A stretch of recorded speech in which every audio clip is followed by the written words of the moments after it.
Hi, my name's Sam Clarke. I'm a postdoctoral research fellow at the Department of Philosophy and Centre for Vision Research at York University in Toronto, and today I want to present a summary version of my paper, Does the Number Sense Represent Number?, which I've co-authored with Jacob Beck, also based at York University in Toronto.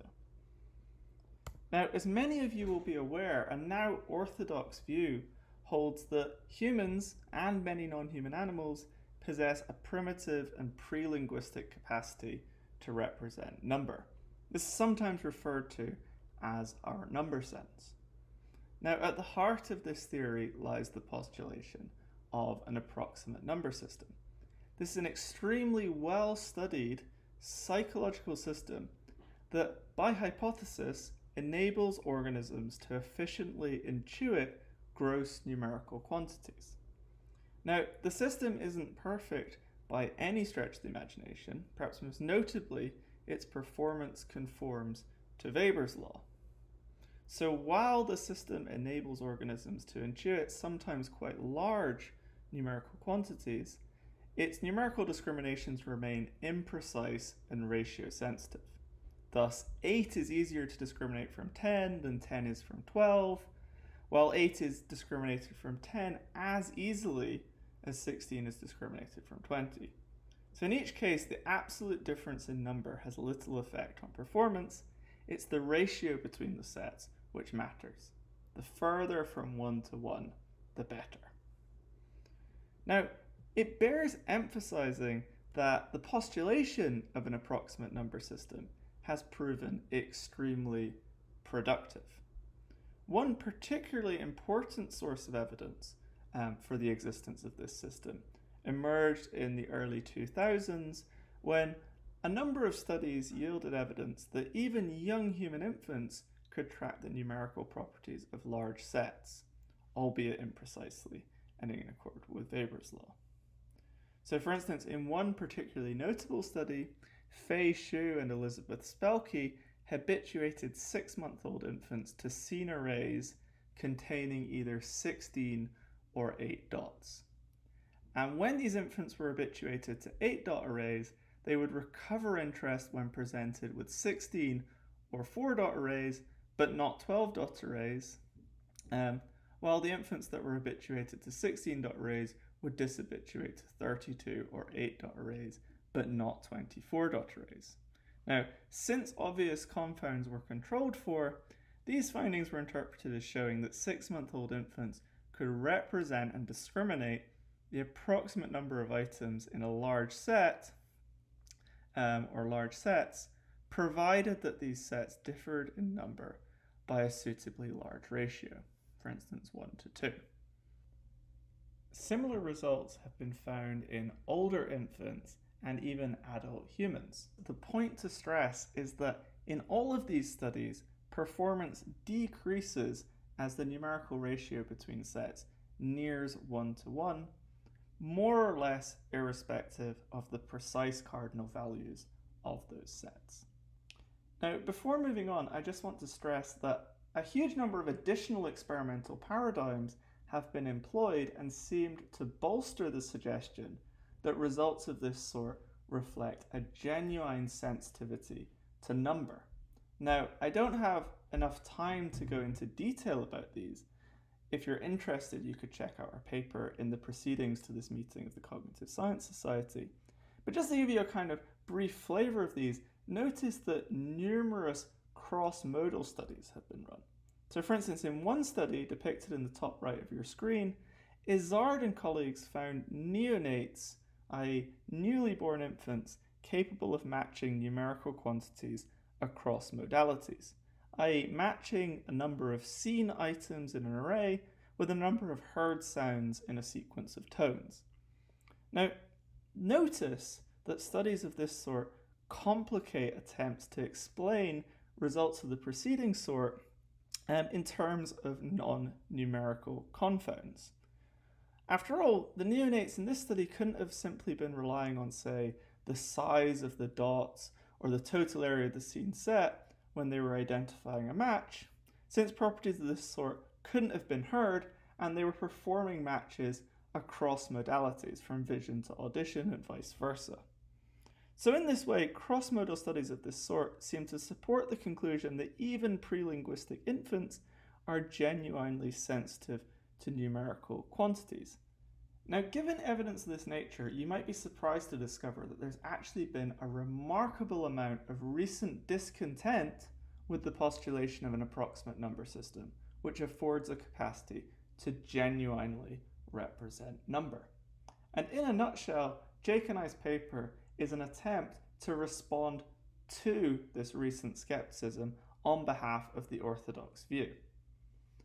We distinguish three arguments that often seem to be run together that appear to have motivated recent skepticism about the existence of an approximate number system, which is capable of genuinely representing number.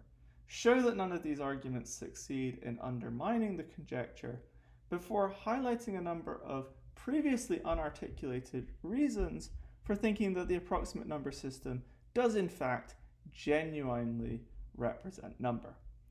Now, an initial reason why some have come to doubt the existence of an approximate number system with genuine number content concerns the existence of numerical congruency effects. Now, these are cases in which numerical judgments are influenced by the perception of irrelevant or non-numerical magnitudes. For instance, when subjects compare Arabic numerals and decide which one picks out a larger number, their reaction times are influenced by font size. So when the larger numeral is printed in a larger font, they answer more quickly than when the numerals are identical in font size. And when the smaller numeral has a larger font, they're slower and less accurate. Now, as is illustrated on the screen, you get similar effects in non-symbolic tasks.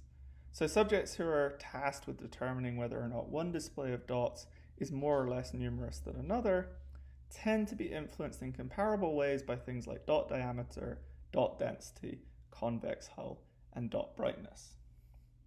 Now, according to an argument which we're calling the argument from congruency, these effects actually undermine the postulation of an approximate number system with genuine number content. Here it's claimed that if there were an approximate number system with genuine number content, we would expect the relevant numerical judgments to be based entirely on its outputs. So non-numerical magnitudes should simply be ignored and be irrelevant in these cases. But the existence of congruency effects of the sort that I've just introduced suggests that often they're not. And so, the argument goes, the approximate number system hypothesis is rendered problematic. Now, as we explain in our paper, this argument from congruency actually arises in a number of recent papers. However, we find three problems with this argument that lead us to reject its skeptical conclusion. Firstly, the argument seems to overgeneralize. It's well known that congruency effects affect our judgments of uncontroversially perceptible magnitudes. For instance, judgments of duration exhibit congruency effects on size, luminance, length, and distance. So if congruency effects demonstrate that numerical quantity isn't represented in studies that purport to establish or evince the existence of an approximate number system, then by parity of reasoning, they would demonstrate that magnitudes such as duration and distance aren't perceptually represented either, i.e., paradigmatically perceptible properties. Now, to compound matters, congruency effects tend to be symmetric. For while numerical judgments are influenced by area and density, judgments of things like area and density are likewise influenced by number. Indeed, a number of recent studies suggest that number actually influences judgments of area and density more than vice versa. So if the fact that numerical judgments are influenced by area and density shows that number isn't represented by an approximate number system, there should be equal or even greater evidence that area and density aren't perceptually represented either. So in this way, the argument from congruency leads to an implausible skepticism about the perceptual representation of magnitudes quite generally.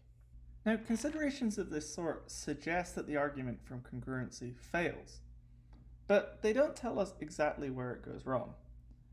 We propose that the argument errs in assuming that congruency effects are even in tension with the approximate number system hypothesis.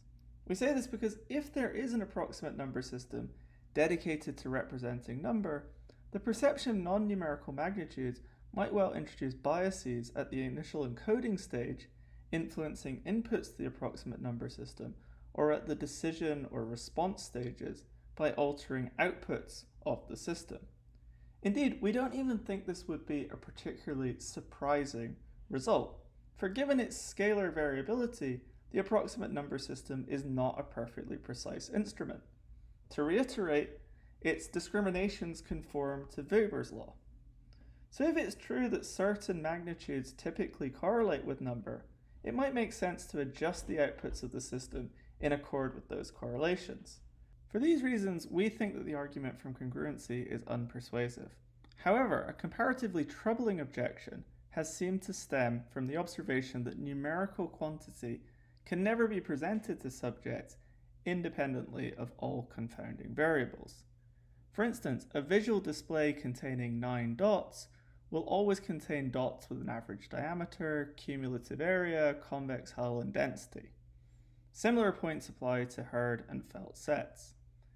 As such, there's always been the worry that number isn't really being represented or tracked in studies that purport to evince the existence of an approximate number system. Now, experimenters are well aware of this. So many studies that purport to evince the existence of an approximate number system choose a potential confound like total surface area and keep it constant while number varies. In so doing, they effectively rule out the possibility that subjects' discriminations are simply relying on that confound.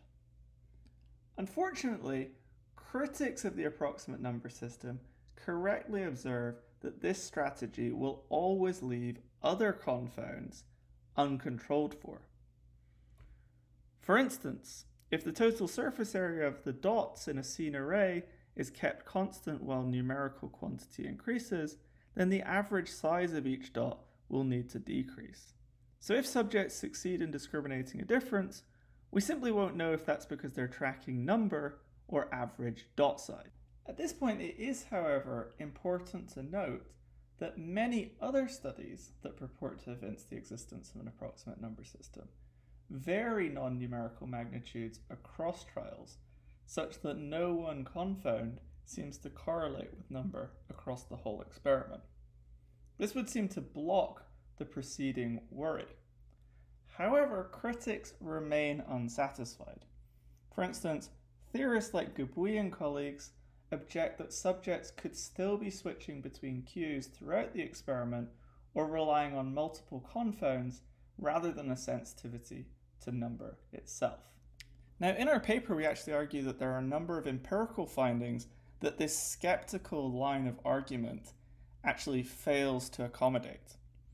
However, for the purposes of this talk, I just want to stress that while it may be possible that subjects are switching between cues throughout the experiment in the way that theorists like Gubuy and colleagues suggest, this doesn't seem to provide reasonable grounds to doubt the postulation of an approximate number system as we understand it. And this is because a reasonable skepticism about the approximate number system can't simply be ad hoc. It can't rely on a piecemeal strategy of finding one set of continuous cues to account for behavior in one experiment, a second set of confounds to account for behavior in a second experiment, and so on. What's needed is some kind of positive proposal that explains how a particular function of confounds, or some principled strategy for switching among these, could account for what appears to be number tracking behavior across a wide range of studies. But our opponents simply haven't provided one. Instead, they simply observe that numerical judgments are influenced by non-numerical magnitudes. In other words, that they're subject to congruency effects. But as we've already seen, congruency effects are fully compatible with the existence of an approximate number system. Now, the preceding remarks highlight the fact that there are certain empirical findings that would seem to be hard to make sense of without postulating something like an approximate number system that affords a genuine sensitivity to number or numerical quantity. In spite of this, a final argument, an argument that we call the argument for imprecision, raises a conceptual worry with this suggestion. Now, this argument comes in a number of different incarnations, and we discuss several of these in our paper. But in its weakest, and I think most plausible incarnation, the argument states that the imprecision of the approximate number system's numerical discriminations reveals that it cannot literally be representing the numbers that mathematicians recognize and discuss. At best, it can be representing numerosities, which are primitive analogues of number, but not literally numbers themselves. Now, needless to say, Jake and I don't find this argument particularly convincing, but we don't really have time to discuss it in any detail. But here's the summary version. We don't see any reason why a precise magnitude like number can't be represented imprecisely. After all, we represent precise distances and so forth imprecisely all the time. But we've yet to come across a single passage in which anyone concludes from this that in vision we represent distanceosity as opposed to distance itself. In this way, holding on to the conclusion that the approximate number system represents number as opposed to numerosity enables us to avoid this curious double standard that seems to plague discussions of the approximate number system, but not vision more generally. Now, this is very much a summary of our paper. If you're interested or frustrated by the things that I've just said, then I encourage you to take a look at the paper itself that's appearing in the proceedings for this conference. In any case, thank you very much for listening, and I look forward to discussing this with you further.